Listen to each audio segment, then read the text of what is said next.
সন্ধ্যা ৰাগিনী বৰুৱা পঢ়ি আছে ময়ূৰে লিখি থৈ যোৱা ৰাধা। এয়া ৰাধাৰ মৰমৰ গাঁও গোবিন্দপুৰ।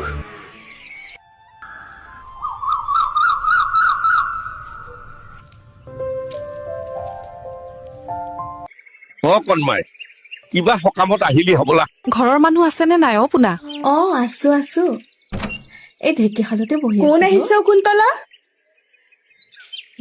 আচলতে মই কথা এটা কাৰণেহে। ৰাধাৰ পানী জপিয়াই দিলে। ডমৰা এটা আহি পানীত পৰিল, সেইটো বচাবলৈ নদীত জপিয়াই দিলে ৰাধাই। ঈশ্বৰ, হে ভগৱান।